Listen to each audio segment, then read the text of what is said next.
Sun pemirsa Bandung TV, selamat sore. Apa kabar Anda? Senang sekali sore hari ini bertepatan dengan hari Jumat tanggal 20 November 2020. Saya Krisanti menjumpai Anda kembali dalam program Dialog Khusus, dan kali ini tentunya ada topik spesial yang akan kami bagikan kepada Anda berkaitan dengan pendidikan tinggi.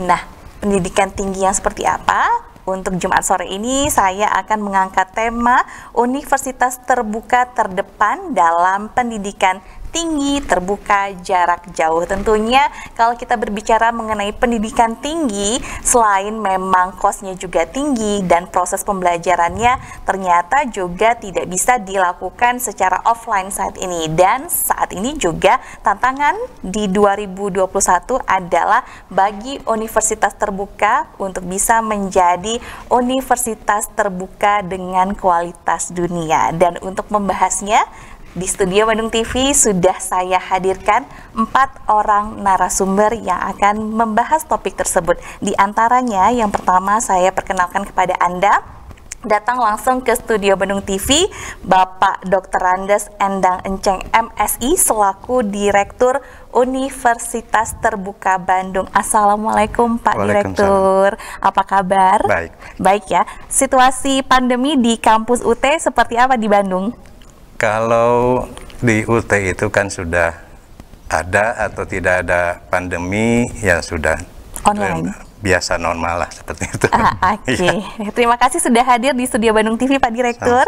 Kemudian saya kenalkan kembali kepada Anda narasumber saya yang kedua. Beliau adalah selaku manajer bantuan belajar dan bahan ajar. Ada di samping saya Pak Angga Sucitra Hendrayana, SEMSI. Assalamualaikum, selamat sore Pak Angga. Waalaikumsalam. Apa kabar? Alhamdulillah. Alhamdulillah. Semangat ya untuk memberikan informasi terkait bahan ajar yang digunakan di UT. Tetap semangat. Tetap semangat. Mau menyapa pemirsa di rumah? Selamat sore pemirsa semuanya yang ada di wilayah Jawa Barat semuanya.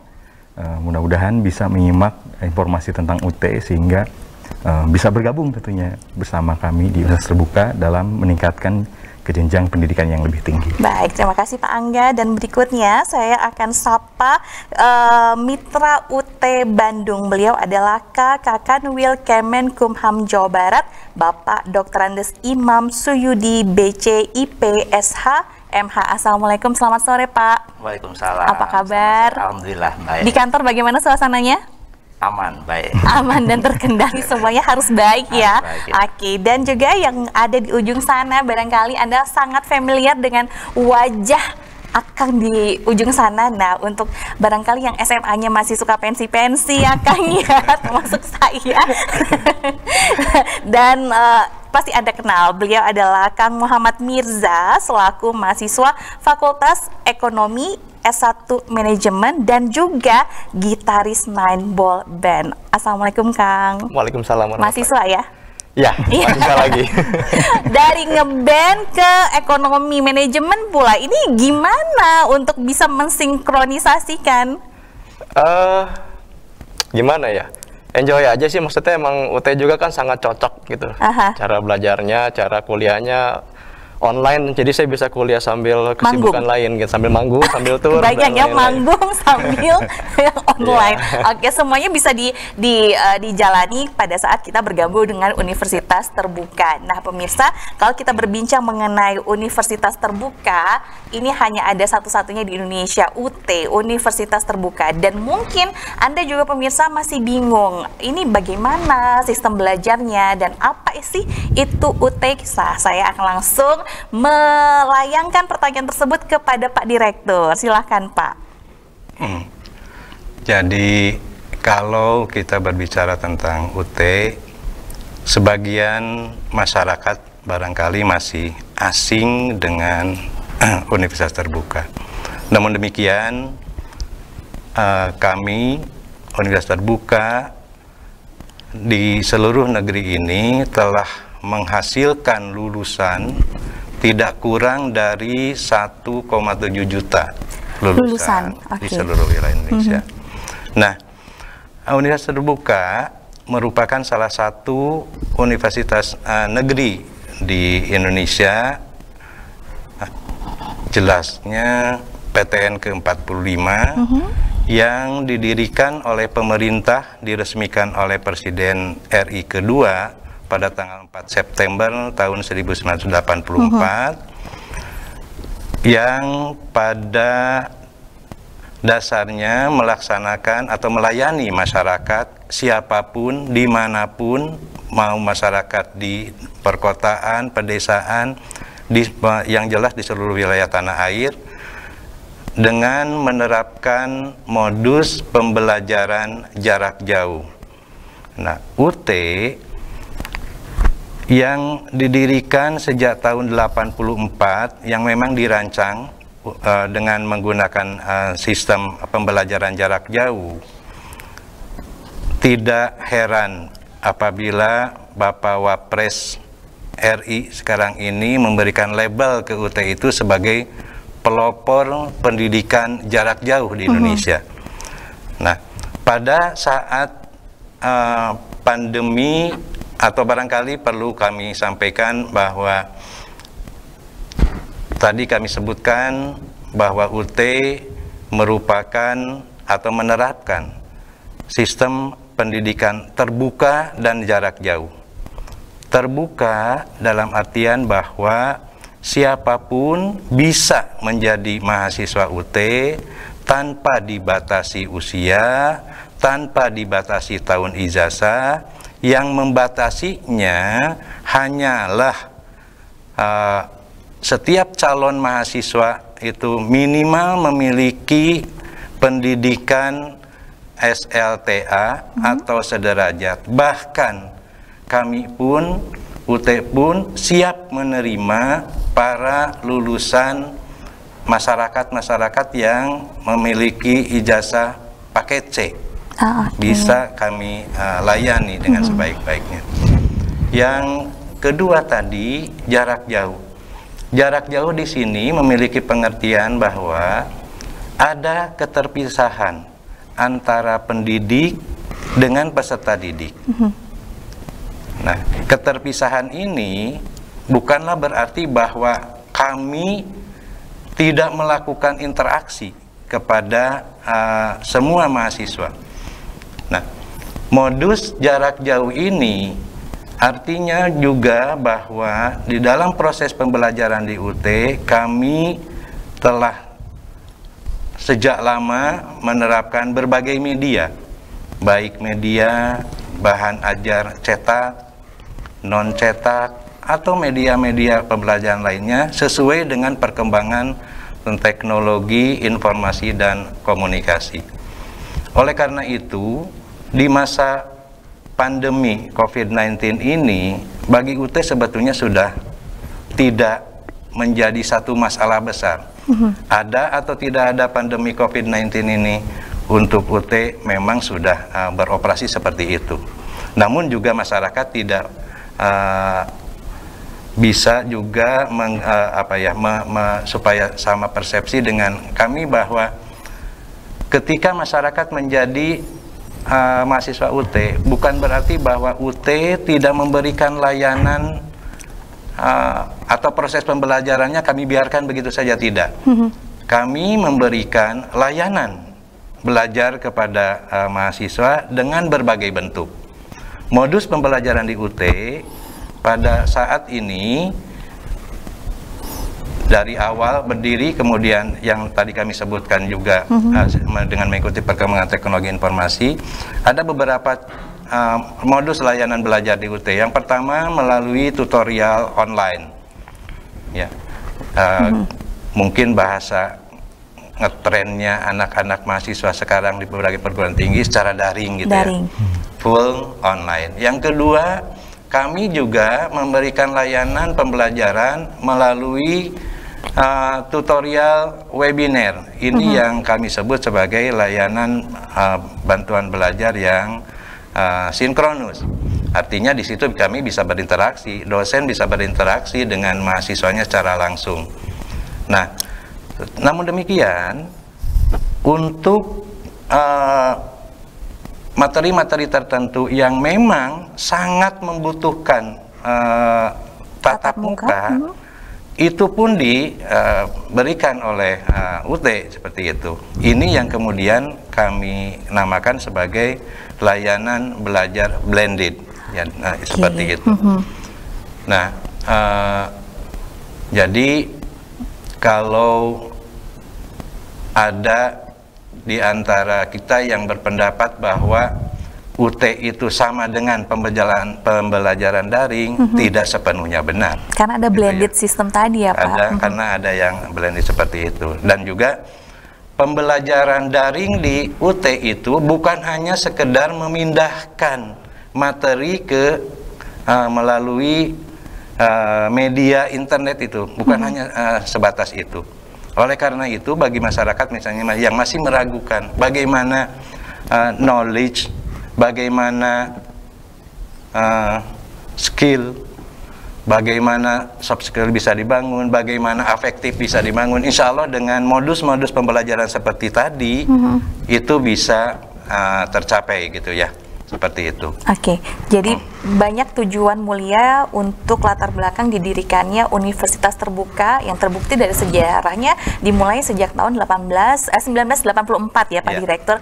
Nah, kalau saat ini kita dengan mudah mengakses semua bahan ajar dengan menggunakan internet. Di tahun 84 bagaimana para mahasiswa UT mengakses bahan ajar yang ada di UT, Pak? Ya, kalau kita setback ya ke belakang.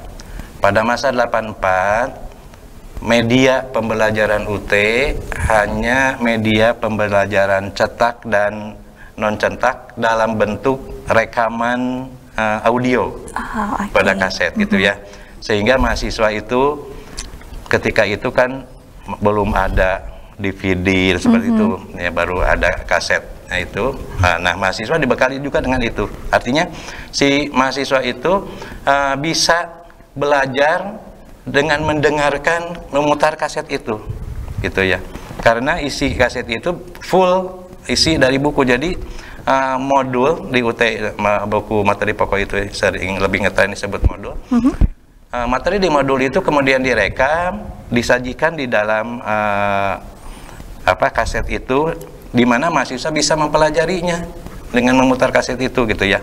Nah, pada saat itu memang sudah dua itu, yang cetak dan non cetak. Nah, yang cetak dan non cetak ini di tahun 84 itu kita mendelivery ke semua alamat mahasiswa. Jadi mahasiswa tidak perlu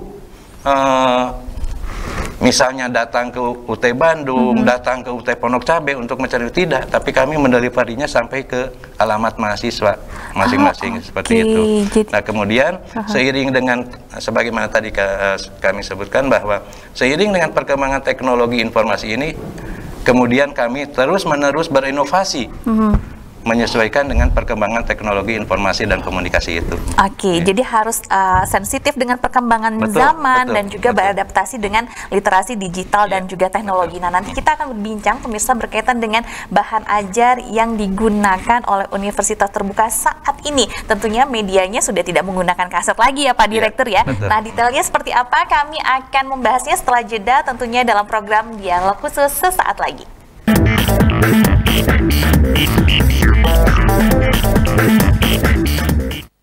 Ya, pemirsa Badung TV, tidak bisa dipungkiri bahwa kebutuhan masyarakat Indonesia akan pendidikan semakin lama semakin tinggi. Tentunya ini harus di-provide dengan kebijakan pemerintah. Salah satunya adalah adanya Universitas Terbuka yang tentunya diharapkan dapat mengcover dari Sabang sampai Merauke generasi muda yang ingin belajar, apalagi kita punya beberapa daerah yang terluar, terpencil, yang juga butuh akses pendidikan yang mudah diakses. Nah, UT hadir untuk menjawab semua tantangan tersebut. Bagaimana belajar di UT?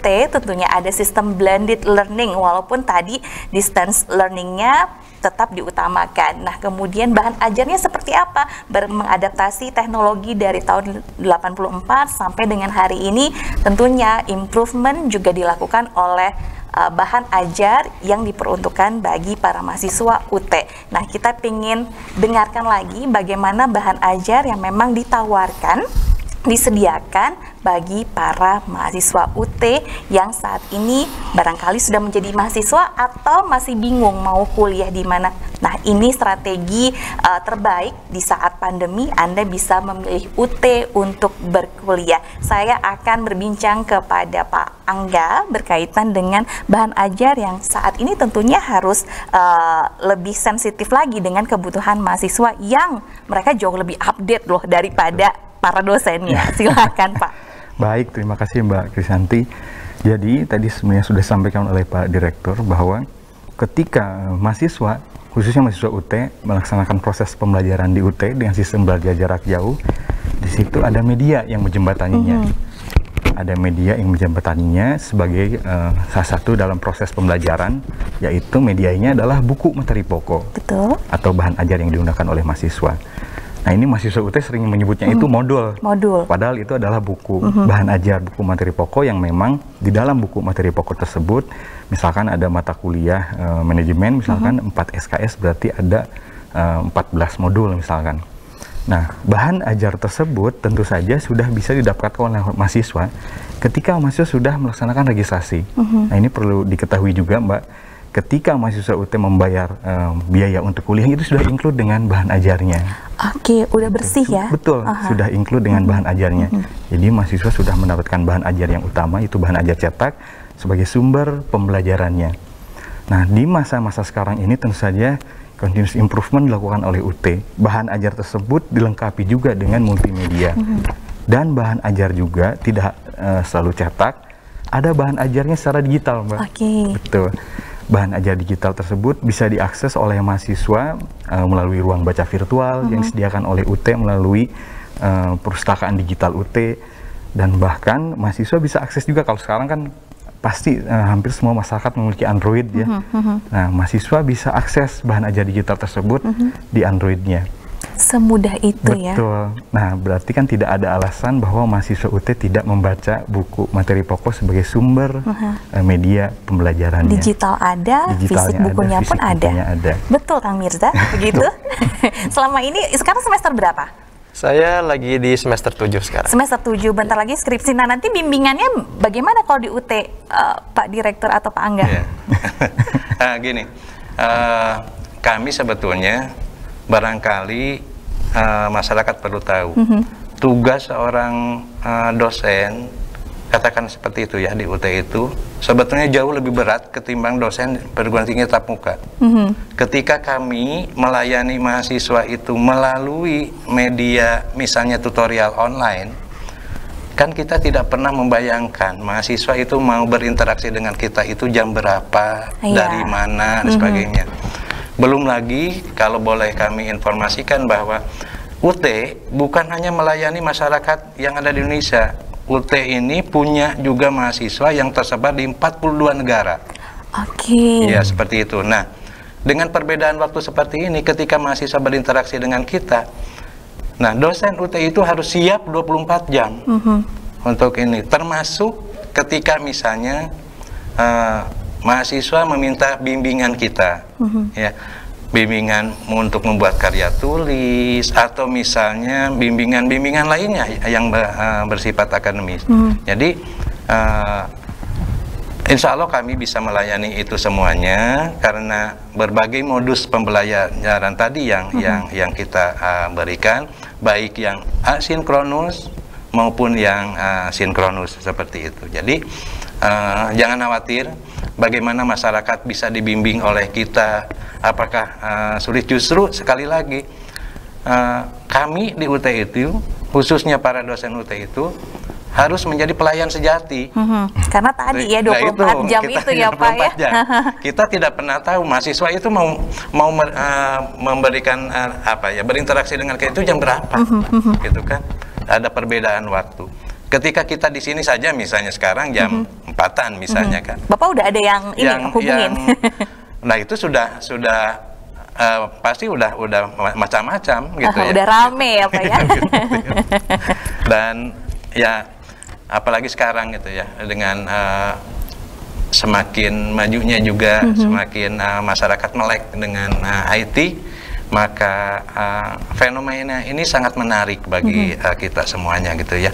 Jadi kalau misalnya perguruan tinggi tatap muka yang lain itu ketika terjadi pandemi COVID-19 ini kelimpungan, bagaimana cara proses pembelajarannya, bagi kami enjoy saja. Sudah terbiasa dari tahun 84 ya Pak ya? Betul, Oke, nah tadi kalau kita lihat bahwa servisnya juga excellent, 24 jam bisa memberikan informasi kepada para mahasiswanya, dan juga yang paling penting tadi sudah ribuan lulusan yang sudah dicetak oleh universitas terbuka. Nah, barangkali Anda yang sedang bekerja, kemudian ingin melanjutkan kuliah, jenjangnya mulai dari S1, S2, S3, lengkap ya Pak ya di sana ya? Iya. Dan ingin membagi waktu supaya tidak tertinggal perkuliahan dan juga tetap menjalankan jenjang karir Anda, barangkali ini merupakan salah satu solusi terbaik Anda untuk berkuliah di UT. Nah, kita punya mitra UT, Bapak. Kita akan coba menanyakan kepada Bapak berkaitan dengan mitra UT. Ini sebenarnya konsep mitra UT yang terjalin antara instansi Bapak dengan UT bagaimana? Jadi begini, jadi yang pertama bahwa potensi sumber daya manusia yang ada di Kemenkumham Jawa Barat ini cukup tinggi. Saya punya anggota di seluruh Jawa Barat itu sekitar 4.300 orang. Dan dari 4.300 orang ini yang sementara ini dari data yang SMA ada sekitar 2.500 lebih, dan yang sarjana 1.200 lebih. Dan kita harus menyadari bahwa dalam rangka menguatkan, dalam rangka meningkatkan sumber daya manusia anggota-anggota baik di seluruh satker-satker yang ada ataupun di kantor wilayah ini, memang perlu adanya suatu pendidikan formal yang cukup gitu.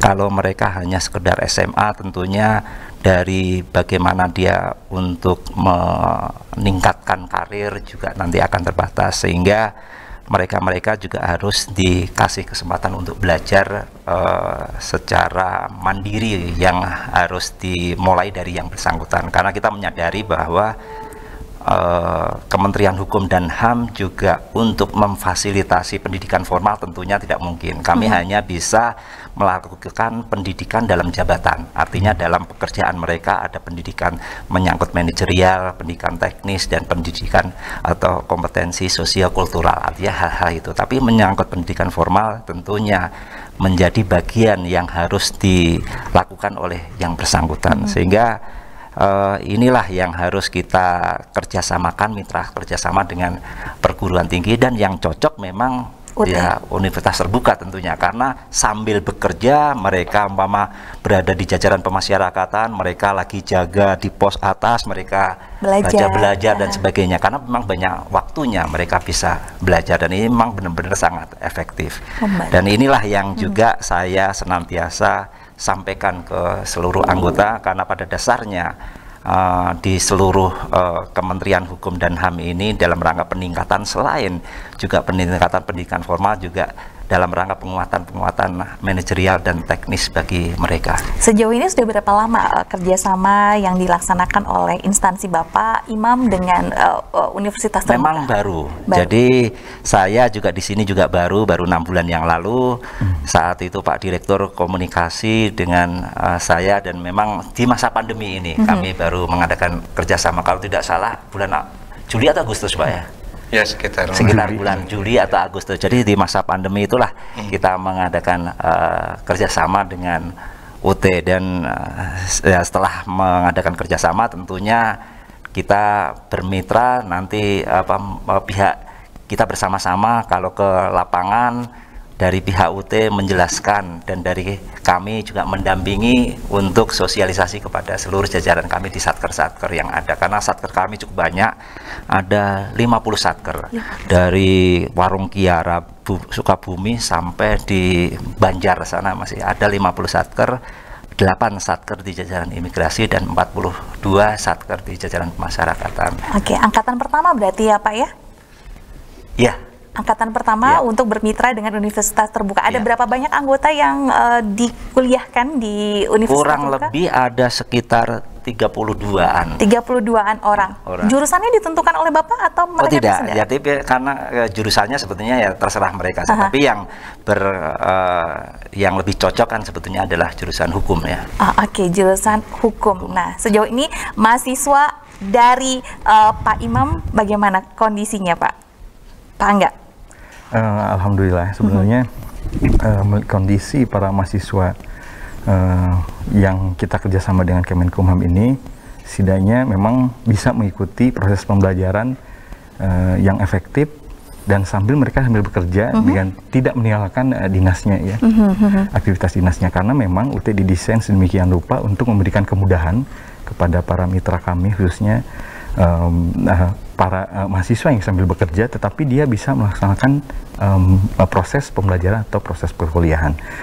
Sebelum mereka mengikuti proses perkuliahan atau proses pembelajaran, khususnya untuk para mahasiswa baru, kami memberikan pembekalan dulu terhadap para mahasiswa tersebut. Salah satunya adalah dengan kegiatan orientasi studi mahasiswa baru atau OSMB, dan juga salah satu kegiatan pelatihan, yaitu pelatihan keterampilan belajar jarak jauh. Ya, disitulah, di satu momen itulah, para dosen di UT Bandung memberikan penjelasan kepada para mahasiswa dan juga bagaimana sih menjadi mahasiswa UT itu, apa-apa saja yang harus dilakukan oleh para mahasiswa UT. Nah, para mahasiswa dari Kemenkumham ini bisa mengikutinya dan memang progresnya sangat bagus, Mbak, dan bisa mengikuti proses pembelajaran secara online karena kami juga menyiapkan khusus pembimbing akademik bagi para mahasiswa, khususnya mahasiswa hukum, dari Kementerian Hukum dan HAM. Jadi memang relate ya dengan profesinya mereka dan untuk menunjang jenjang karir mereka. Dan kabarnya juga informasi yang saya dapatkan nih pemirsa, bahwa mahasiswa yang umurnya senior ada di angka 80 tahun ya Pak? Betul. Kami pernah menerima mahasiswa usianya itu hampir 82 tahun di UT Bandung sekitar tahun 2011-2012. Dan bisa melalui proses belajar mengajar secara online pada saat itu. Dan lulus, Pak? Ini juga ya, belum lagi proses selesai. Ya, Pak ya? Jadi beliau meninggal. Ya, tapi tetap kita harus acungkan jempol di usia senja, beliau masih tetap semangat untuk belajar dan memilih Universitas Terbuka Bandung. Alamatnya di mana Pak Angga, Pak Direktur untuk UT Bandung? Ya, UT Bandung beralamat di Jalan Panyilekan Raya nomor 1A Bandung. Jadi kalau jalan nasionalnya Jalan Soekarno-Hatta ya di situ. Nah, tadi saya tambahkan tentang mahasiswa kita ya, mahasiswa kita. Khususnya untuk baik mahasiswa yang dari mitra ataupun yang di luar mitra. Karena memang UT itu didesain untuk masyarakat yang memiliki waktu terbatas untuk mengikuti pendidikan perguruan tinggi secara tatap muka, maka di UT lah tempatnya gitu ya. Apalagi misalnya pasukan Pak Imam ini gitu ya, tidak mungkin misalnya lapas ditinggalkan seperti itu gitu ya, atau lain sebagainya. Dan satu-satunya cara ya di UT gitu ya, karena apa juga ya, kita sangat menyadari bahwa, dan semua masyarakat sangat menyadari bahwa kualitas SDM itu akan sangat menentukan maju mundurnya bangsa ini. Dan tidak ada kualitas SDM itu hanya bisa dicapai ketika masyarakat juga ingin terus-menerus meningkatkan kapasitas pendidikannya ya, yang belum pendidikan tinggi ke pendidikan tinggi. Dan sekali lagi, hanya UT satu-satunya perguruan tinggi yang bisa mewadahi masyarakat dari pesisiran dan lain sebagainya. Dan kalau belajar di UT pesisiran tidak perlu misalnya, kalau yang tatap muka kan pasti harus cari tempat kos. Kalau misalnya bayangkan kalau di Pangandaran kuliah di Unpad, harus cari tempat ngekos. Biaya hidup ya. Biaya hidup. Selain itu transport. Kalau itu enggak kan. Tidak perlu mikirin ngekos, transport misalnya ya, ongkos. Tapi yang harus diingat itu, kalau boleh saya pinjam bahasanya mantan gubernur NTB, Pak siapa itu, Pak Tuan Guru Bajang. Iya, silakan. Boleh-boleh saja masyarakat menilai UT itu bukan murah, tapi bukan murahan. Tetapi kualitasnya menurut beliau, karena tadi itu tidak perlu ngekos, tidak perlu keluarkan ongkos, tapi kualitasnya tetap ngejos katanya gitu. Oke. Ya, karena memang animo masyarakat untuk kuliah dengan fleksibilitas yang tinggi menjadi salah satu alternatif saat ini, karena memang kalau kita lihat kompetisi di luar sana begitu mengerikan kalau kita tidak mengupgrade diri kita sendiri. Salah satunya adalah universitas terbuka menjawab semua kegalauan Anda. Nah, kita coba nanti akan berbincang kembali tentunya apa betul universitas terbuka ini membantu mahasiswanya, apa betul murah dan fasilitasnya seperti apa. Kita akan tanyakan nanti setelah jeda ke mahasiswanya Kang Mirza. Sesaat lagi kami kembali untuk Anda di program Dialog Khusus.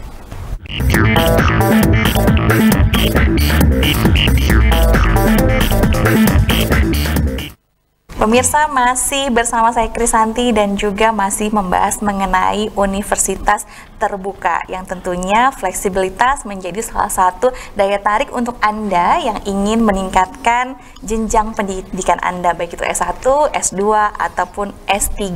Tadi di jeda iklan saya sempat ngobrol dengan Pak Angga bahwa ada nih daya tarik lain lagi untuk bisa Anda menjadi mahasiswa universitas terbuka. Tadi kita berbicara mengenai bonus-bonusnya, selain tadi kemudahan akses, fleksibilitas, dan juga 24 jam pelayanannya, ada yang namanya tadi apa Pak? Bonus-bonus apa tadi? Jadi Mbak Krisanti, setiap mahasiswa baru di UT, ketika dia sudah menjadi mahasiswa, itu ya, diberikan fasilitas layanan Wi-Fi ID. Layanan Wi-Fi ID. Itu kan internet gratis ya. Kemudian setiap mahasiswa baru itu diberikan fasilitas OneDrive, jadi diberikan akses Microsoft Office 365 sehingga memiliki OneDrive sampai dengan 1 tera, Mbak. Wah, gitu. Jadi sudah include ya semuanya. Ngomong-ngomong biayanya berapa sih, terjangkau enggak sih? Nah ini ya tadi Pak Direktur kan sudah sampaikan ya, kuliah di UT itu nggak berat di ongkos, nggak perlu ngekos, tapi kualitasnya jos. Ya. Nah, di masa pandemi ini kan ada istilah baru kan? Apa itu? WFH, ya work from home. Betul. Kemudian ada juga work from office. Nah, kalau di UT sekarang berarti kan kampus from home. Betul. Kamilah yang mendatangi para masyarakat, bukan masyarakat yang mendatangi kampus, tapi kamilah yang mendatangi masyarakat untuk merasakan proses pembelajaran, khususnya untuk meningkatkan ke jenjang yang lebih tinggi. Nah, untuk biayanya di UT itu tidak ada uang bangunan, tidak ada uang gedung, tetapi mahasiswa hanya membayar biaya SPP sesuai dengan paket layanan yang mahasiswa pilih. Oke. Nah, inilah salah satu fleksibilitas di UT.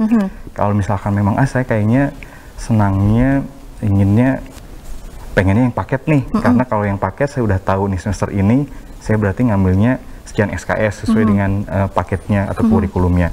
Tapi kalau yang non paket misalkan, wah karena saya kayaknya sibuk nih semester sekarang, kayaknya keuangan saya ini hanya cukup untuk 20 SKS. Nah, itu bisa seperti itu. Disesuaikan dengan kemampuan. Betul, biayanya kalau yang paket dari sekitar 1.150.000 sampai dengan sekitar 3 jutaan. Per semester. Kemudian kalau yang non paket itu biayanya per SKS tergantung dengan program studi yang diambil oleh mahasiswa. Yang paling favorit saat ini program studi apa Pak Angga? Kang Mirza ini, Fakultas Ekonomi Manajemen, kebetulan akreditasinya A. Ini jangan lupa juga di UT. Akreditasinya semua program studi sudah terakreditasi A dan B. A dan B. Betul. Dan kebetulan Kang Mirza nih program studi manajemen Kang Mirza ini luar kebetulan biasa. Saya pembimbing akademiknya. Oke, Kang Mirza nih memilih universitas terbuka tentunya kemarin melihat aktivitasnya luar biasa banyak, kemudian juga tadi fleksibilitas secara waktu, pelayanan, dan juga keuangan. Sekarang sudah menempuh sampai dengan semester ke 7. Tentunya bisa bertahan sampai dengan saat ini. Ada faktor-faktor yang menyenangkan, yang membuat nyaman Kang Mirza, boleh diceritakan kepada pemirsa? Tentunya ya, saya sih merasa enjoy ya dengan prosesnya gitu ya, karena tidak memberatkan sama sekali dan benar-benar customisasinya benar-benar sesuai dengan pace-nya saya sendiri gitu.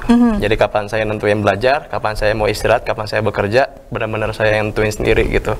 Jadi otomatis kan saya yang paling tahu saya tuh menyerap paling enak tuh kapan sih. Mungkin gitu. Kalau saya kasusnya, kalau saya tuh lebih suka jam-jam subuh atau pagi. Nah, saya tuh masih segar otak. Nah, itu saatnya saya baca. Saat saya baca sebelum ketemu kerjaan dan lain, kepala masih enak kan. Terus saat saya baca, kemudian kalau dulu sempat ngantor, istirahat makan siang, kemudian pulangnya malam itu pulang kerja, kerjain tugas. Jadi asal bisa ngebaginya aja sih. Sebenarnya tidak semengerikan yang dibayangkan orang. Saya juga awalnya sebelum tahu kok kayak gimana ya, karena yang saya bayangkan kelas itu ya kelas konvensional seperti itu.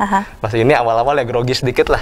Cuman udah kesini oh oke, gini saya bisa sambil bekerja, sambil kehidupan pribadinya tidak terganggu sama sekali.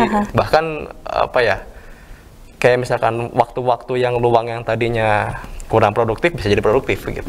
Gitu aja sih. Jadi ritmenya udah ketemu banget nih sampai dengan hari ini ya. Paling nggak saya udah nemu cocoknya saya. Nemu cocoknya itu paling sulit. Nah kalau untuk teman-teman sekolah sendiri gimana? Ada interaksi nggak pada saat belajar?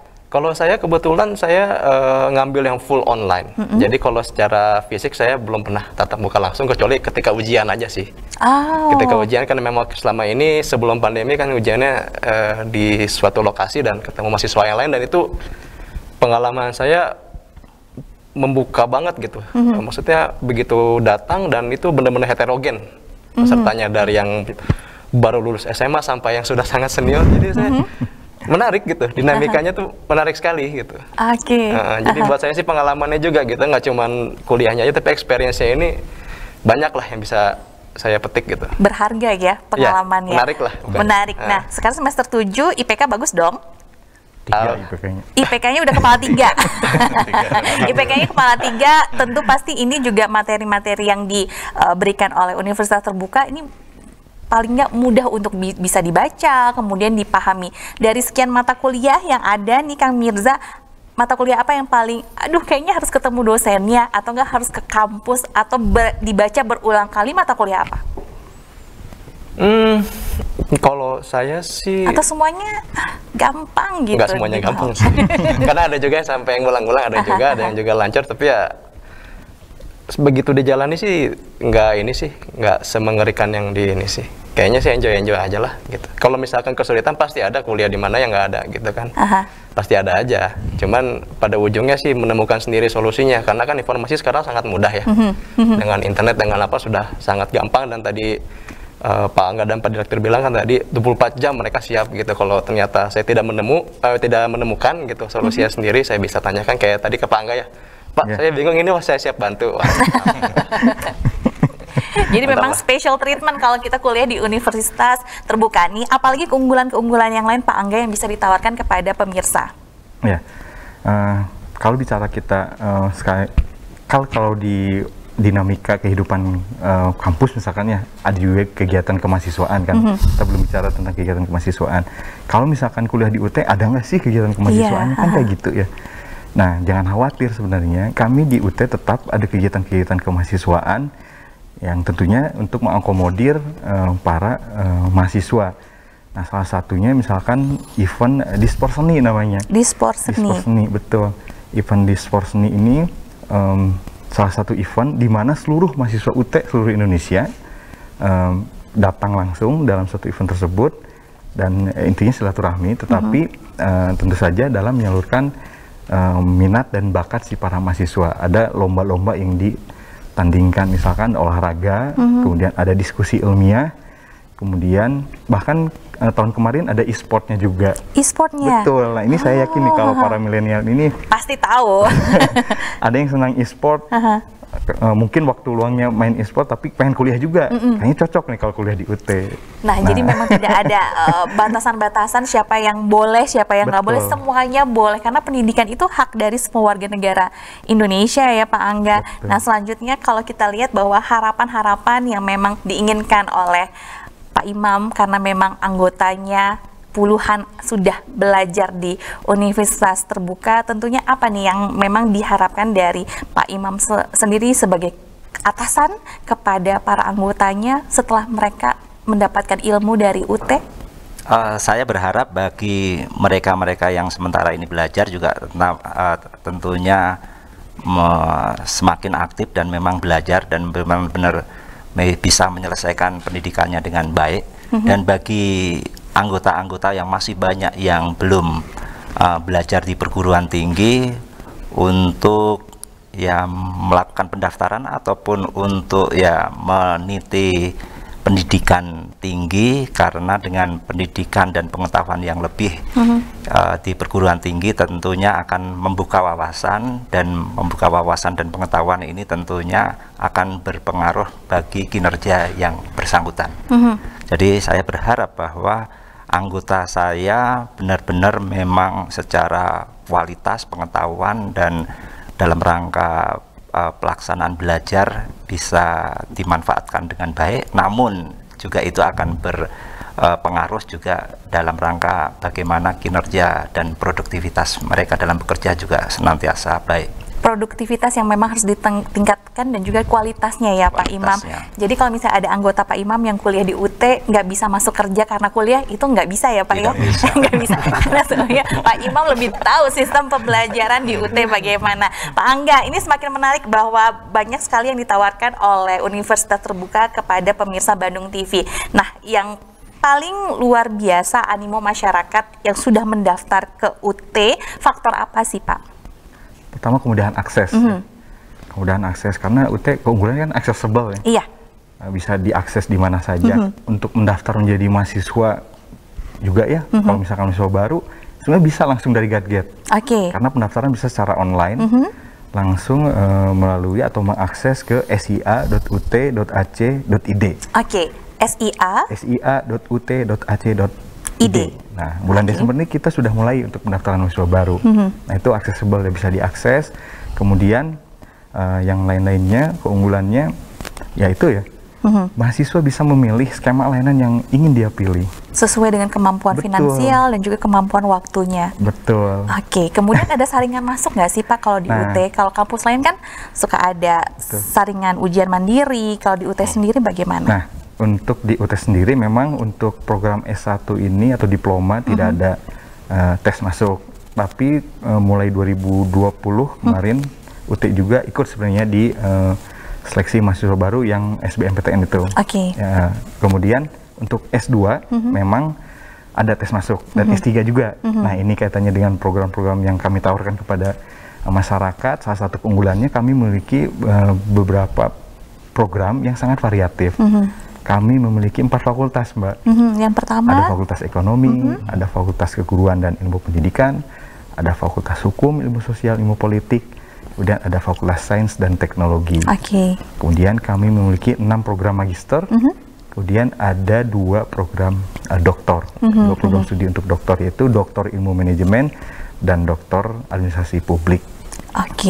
Jadi semuanya sudah mengcover kebutuhan pendidikan yang ingin dicapai oleh masyarakat Indonesia. Untuk di Indonesia sendiri, UT ada di berapa wilayah, Pak Angga?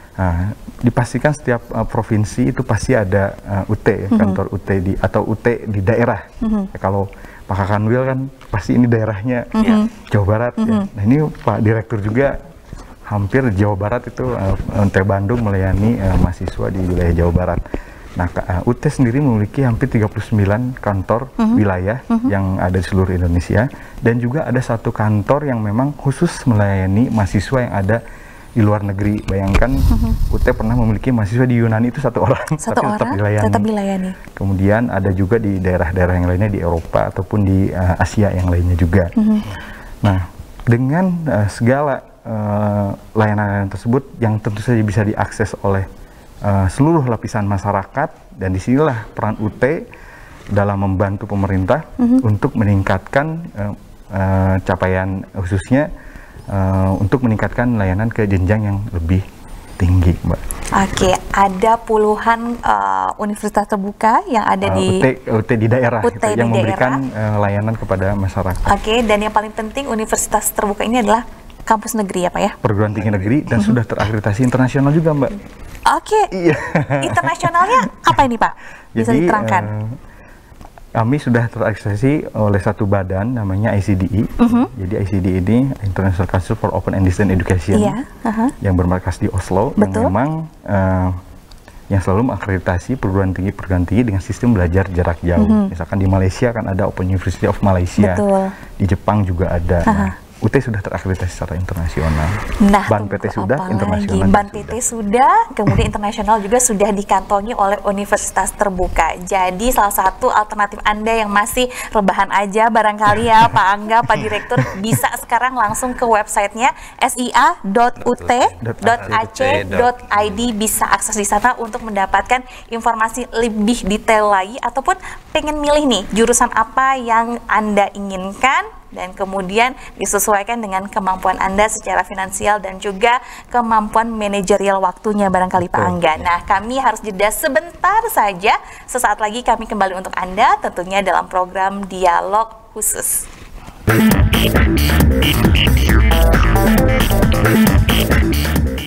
Ya pemirsa, tidak terasa ini detik-detik terakhir kami bersama Anda membahas mengenai keunggulan-keunggulan dari Universitas Terbuka. Fakta terbaru yang harus saya sampaikan berulang-ulang kali kepada Anda pemirsa, bahwa terakreditasi Ban PT dan juga program studinya ya Pak ya sudah ada, sudah dan selalu akan A. Saya optimis untuk itu. Kemudian juga terakreditasi internasional juga untuk sistem pembelajaran online yang memang terakreditasinya ini lembaga yang luar biasa sudah menilai Universitas Terbuka. Dan untuk selanjutnya bisa menjaga kualitas dari suatu lembaga pendidikan, salah satunya Universitas Terbuka, adalah bukan hal yang mudah Pak Direktur. Kualitas apa yang memang harus dijaga dan ingin sekali ditingkatkan guna memberikan layanan pendidikan bagi masyarakat Indonesia? Universitas Terbuka mulai atau pada saat ini kami dipicu oleh satu nomenklatur tadi, bahwa UT terdepan dalam inovasi pendidikan jarak jauh. Ini berkaitan dengan upaya kami untuk selalu mengupdate atau meningkatkan kualitas dari masa ke masa. Dan kami berharap juga masyarakat tidak perlu sekarang menyaksikan lagi kualitas lulusan UT. Kalau membaca press release dari BKN tanggal 3 November atau harian Kompas, ternyata lulusan UT itu merupakan paling banyak yang diterima menjadi CPNS di Indonesia ini, mengungguli UGM. Wow, Nah, ini artinya apa? Jelas bahwa ini mengindikasikan paling tidak tiga hal. Pertama, kurikulum UT dan perangkatnya yang sudah semakin baik. Bahan ajar, layanan belajar, evaluasi hasil belajar yang bisa memberikan pengalaman kuliah kepada mahasiswa secara optimal. Yang kedua, ini juga mengindikasikan bahwa mutu pendidikan di UT yang terstandar tadi, dengan rentetan ada akreditasi dari Ban PT maupun dari ICDA itu tadi, ini mencirikan bahwa mutu pendidikan di UT itu terstandar dan dapat diimplementasikan di seluruh pelosok tanah air.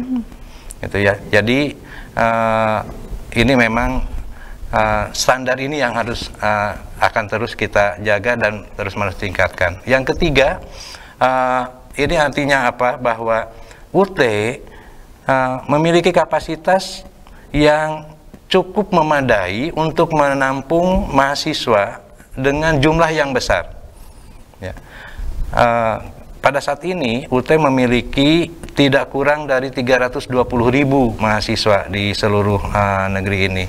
Nah, dengan tadi outputnya ternyata bisa bersaing, khususnya untuk di pegawai negeri sekarang bukan masalah yang gampang untuk menjadi pegawai negeri di negeri ini. Ya, orang harus saling berebut atau menunjukkan kualitas diri yang benar-benar mumpuni di situ gitu ya. Nah, jadi dengan hal yang seperti itu, maka lagi-lagi UT membuktikan dirinya bahwa kualitas pendidikan di UT itu memang tidak perlu diragukan lagi gitu ya. Salah satu indikatornya dari itu tadi. Oleh karena itu, sekali lagi kami mengajak masyarakat dimanapun Anda berada, dengan biaya yang sangat terjangkau, kemudahan untuk aksesnya, tidak perlu ada ekstra biaya yang lain-lainnya di UT. Marilah sama-sama kita meningkatkan kapasitas diri di universitas terbuka, karena SDM yang unggul salah satu kunci sukses. Kalau Jawa Barat, Jabar menjadi juara. Jabar menjadi juara bersama UT gitu ya, Pak ya. Oke, Pak Imam, ada yang ingin ditambahkan dari statement Pak Direktur tadi?